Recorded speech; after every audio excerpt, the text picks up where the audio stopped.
Hello, everyone, and welcome to the Woman's Cave. Please understand that I almost messed this up. Still, with the person saying this meeting is being recorded. I'm gonna need her to just like stop falling in love with that every time. I mean, although it's really, really, really, really extremely nice, you know. But I'm gonna blame my almost messing it up on the fact that I have an ear infection. So I'm like, maybe it's part of me. Sure. Okay, just trying to get sympathy. All right, Winona. All right. Yeah, I'm Jade. And I'm Winona. Absolutely. High five, social distance, y'all. COVID's still out here. Don't touch people's hands. Let's not do it. All right. I'm telling you. We're almost done. All right. So I can't believe I just did a dance. Did you do a dance, y'all? If y'all listen to this on the podcast, I'm gonna need you to sit on over to the blog because you have to see Winona and her. It looked like a fight with the air that I was losing. That's what it looked like. The fight with the air that you're losing, that's horrible. But see, as you can tell, we're super descriptive. This is why we wrote books. Yeah. What segue to today? Like, I'm on fire. Yes. All right. Anyway, so we wrote literary life guides with pop poetry. And here are like some of the ones that we wrote that you can listen to on Audible because why not? All right, and I thought divorce was bad with other life lessons. And I thought being grown up was easy. If only I were me, a memoir in verse. Okay, and for her genre books, well known as genre books, just alone. There's Widow's Web and Foreign Coffee. So that's 4 or 5 of the 17 books that we have written. There you go. If you want to find out all of that and probably some stuff you don't want to know about your lady. Stuff we wish we hadn't told you. Right. All of that. You can go to www.andithoughtLadies.com. All right, but y'all aren't here to hear about us. You're here to hear about our wonderful guests. Would you like to introduce yourself? Oh, I'm just like, how am I going to catch up to you two? You're just too fun. I'm Michele Borba. I'm coming to you from Palm Springs, California. You've written 17 books. I've written 24. Put us all together. We're going to be one fun group. Coffee. If I don't have coffee, you will not want to talk to me in the morning because I'm a definite coffee girl. And I love to travel. I've been unbelievably lucky. I've worked on 6 continents. And it is so fun because the world is so small and people are glorious anyway. But thank you. I've bbeen so looking forward to meeting you two. Okay, first of all, I love you that you love coffee because it's so good. If I don't have coffee in the morning, it is horrible. No, you really want me to have at least the first like 1 or 2 sips before you engage. Oh, right? Yeah. It's so true. No, so we used to shoot a little show and she didn't have coffee before the show started shooting. It was bad. But anyway, you said travel. Where have you traveled? Just name a spot. Seriously, Tibet, Antarctica, Zimbabwe, Kenya, Rwanda changed my life. Laos, Burma, everywhere. It's been amazing. Japan, Taiwan. Mostly to invite me over to speak to schools and parents or work on. South Korea was working on army bases. It was an amazing experience. It's really been it's life-changing. So what do you speak on? What are your points that you speak on? The most important thing I speak upon is that we parents make an extraordinary difference on our kids' lives. That I think now in today's pandemic, uncertain, who knows what's coming down tomorrow, we better help our kids learn a new skill set, and that's resilience, because thrivers are made, not born. And we can do this. There's science-backed, simple things we can do to help our kids be smart, but also ready for life. And you put those two together, win-win on parenting. Oh, that's very interesting. So what are some of those points that you talk about? Can you tell us about being thrivers? You said that they're not born, they're made up. So what I discovered when I was writing that book, Thrivers, actually it was from touring all over the world and going to the most amazing schools ever, is that first, thriving is made up of 7 character strengths. We know that from science, like self-confidence, empathy, self-control, integrity, curiosity, perseverance, and hope or optimism. You put all those together, you don't have to have all 7. It's a rare kid or an adult that has all 7 of those strengths. But those strengths are made of skills, like how to problem solve and how to persevere and how to bounce back from failure and how to cope or how to calm down or how to learn your stress signs. The book Thrivers that I just finished writing is made up of all of those. So what I ask a parent to do is go to the introduction, take a simple little survey of figuring out who your kid is, not what you want them to be. Like, what are your child's strengths, or who makes this kid the most incredible kid they are? Follow that as your path. And then next is also figure out, are there a couple of things that are weaknesses, like how to cope or how to problem solve, or maybe you've been rescuing too much, and start digging in and choosing maybe one skill a month. I don't want you to do too much or your kid will never let you read another book again. But if you choose one or two little skills and you keep weaving them in and showing your kid, not telling them, like the moment they came walking in from home, from school and they're upset, have a seat. Oh, take a deep breath. Tell me what's bugging you, and then don't solve it for them. Now you can stop probleming this out. What's one thing you could have done differently? Or what's another thing you could have done differently? What you're actually doing is helping your kid learn how to problem solve. And then you cross off anything you're not safe, wise, or responsible doing. Choose one, and yay, kid, go on and try it.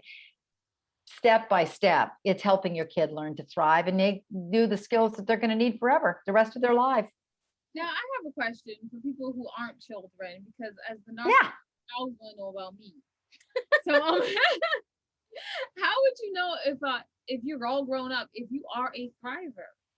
Well, how do you handle adversity? Ask yourself the last time there was a challenge, not a little challenge like you didn't get the grocery bill, but like a bigger challenge that was a little bit threatening along the way. Did you give up? Did you take a moment to cry yourself through it? Or did you just pick yourself up and brush yourself off and say, I got this, here's what I can do next time? Now, here's the point. It's never too late to be a thriver, because a lot of us have realized in the last 15 months, oh my gosh, I'm a little short set on that one. But if we begin to realize that these same 7 strengths work for big people as well as little people, we can really make a difference. Because even if you're a parent or an aunt or, a grandma, you can take any of these and start trying to work on them yourself. Because the best way to teach your kid a skill isn't teaching them with a lecture. It's 6 o'clock. Now we're going to learn about resilience. That goes over like a lead balloon. But if you start just doing the skill yourself, for instance, hope, that's the last one. I worked with Navy SEALs in Germany, the most elite forces, trained forces we have in the world, that says, we're doing some new things to help us in adversity. I said, like what? Well, the moment that we feel stressed, we tell ourselves some kind of a calm down strategy, and we work on it, like relax or chill out. We don't say it out loud, but we say it inside our head. And then what we do is we take 1-2 breaths. They swore it's the fastest way to relax. You don't need a tutor or another program. You just take a deep, slow breath from way down deep in you tell kids your tummy, like you're riding up an elevator, and then hold it and slowly let it out. Keep telling yourself, chill, I got this. If your exhale is twice as long as your inhale, the SEAL told me that's the fastest way to relax. Now, that's amazing. I'm working with Navy SEALs, the most elite forces in the world. If they're doing that, we can teach our kids the same skill. But the thing is, it's not going to work tomorrow. You got to keep practicing and practicing and practicing and practicing and practicing in the heat of the moment until your kid can do it without you. Then you add the next and the next and the next. I mean, Thrivers has 300 ideas. Don't you dare do them all tomorrow, because they're all going to backfire. But try one skill at a time, and until your kid can go, I got this, Mom. I'm going to take that 1-2 breath. And now it's time to add the next and the next. Wow, that's amazing. I love that. Especially about the breathing. Absolutely. Like I actually use that all the time. It was really one of those points that my mom actually brought out to me. Like, if you need to take a few breaths, okay. Yeah. Well, like, exactly. And that, see, little teeny skills of resilience add up. We think sometimes it's one program or it's one trait, when now the science says, it's a bunch of things. And so many of them are just like what your mom did. Ordinary things we did in our childhoods, that if we keep doing the ordinary things, they can make extraordinary differences. In fact, all of this, I looked at this because I was looking at a study. This is amazing. Her name was Emmy Werner, and she's looking at kids growing up in the island of Kauai. Now, these are kids who are in extreme poverty or sexual abuse or schizophrenic parents. And she decides to study the same kids for 40 years. What happens when they grow up? Do any of them make it? She's blown away because a third of them just during adolescence are bouncing back. They're caring, they're competent. What the heck is happening? She said it wasn't their DNA. It was simple little things they picked up, like prayer. Those kids who learned to pray Now they have something that they can do. Prayer doesn't work for all kids, but it works for a lot because, okay, that's what I can do. Sense of humor. There's an ordinary thing. They found that kids with a sense of humor, you too have it. When you have a sense of humor, you can use it and you can get other people to just kind of like, hey, I need that buddy, or waving or saying hello, social competence problem. So what else am I going to do next time? See, it's simple little things, but they became a repertoire of resilience for the kids. So when push comes to shove, I can use it. The problem is most of our kids don't have those skills because we've been focusing in on the other side of the GPA. And what I was trying to do is find the simplest science-backed things that if we do them over and over and over and over and over again, when the kid's all alone, he can do it and he can handle the challenge because kids will be facing adversity. It's a very tough world right now. So we've talked about how to thrive. We've talked about a few little characters of characteristics that a child needs to develop. Now, what we haven't talked about, I think one of the reasons you came here is your book. Right. Oh, thank you very much. Thank you very much. Find it. Geez, shocker, shocker. It's called Thrivers. And it's on Amazon. It's in digital audio. It's also in regular hardback version or any other bookstore. But what I tried to do in that is make each chapter one of those 7 traits. And then you flip to the chapter. It'll give you fun stories, real stories about what I've seen other schools or parents or grandparents or coaches do that are making differences on kids' lives. I'll show you the science that says, here's what you need it. But then you can flip through because every activity is also age grouped. Here's what to do for a toddler. Here's what to do for a school age kid. Here's what to do for a teen. And just do one thing that you think works for you. Did you know that it usually takes around 21 days to learn a new skill?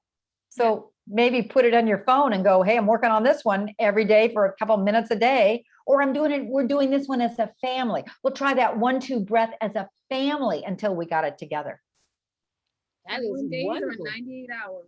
Yes, absolutely. Where can people find out more about you? I mean, thank you. You on Facebook, or do you tweet? Where can we find it? I'm basically on those. I'm on the Today Show a lot, about 150 times. So I do their parenting segments, which is really fun. But Twitter, it's at Michele Borba. By the way, I'm on 1L Michele. And my last name, Borba, rhymes with Zorba. So it's michelleborba.com. That's my website. Instagram is Dr. Michele Borba.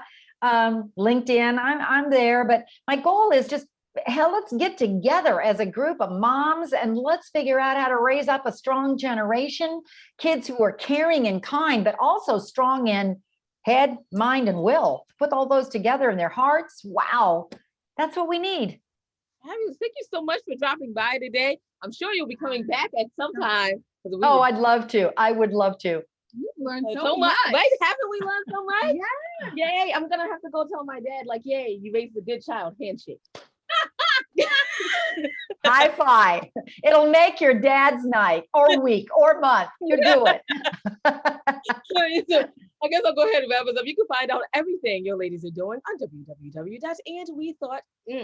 No, we can find it there too. But we're really switching over to www.andithoughladies.com because you know what? I did mess up the ending. Isn't that amazing? No.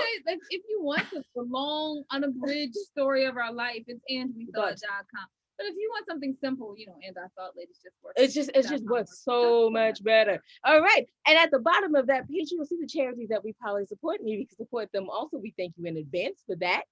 And just remember, y'all, that wisdom is all around you if you're open to finding it and accepting it. Peace and love, you guys. From Will, no.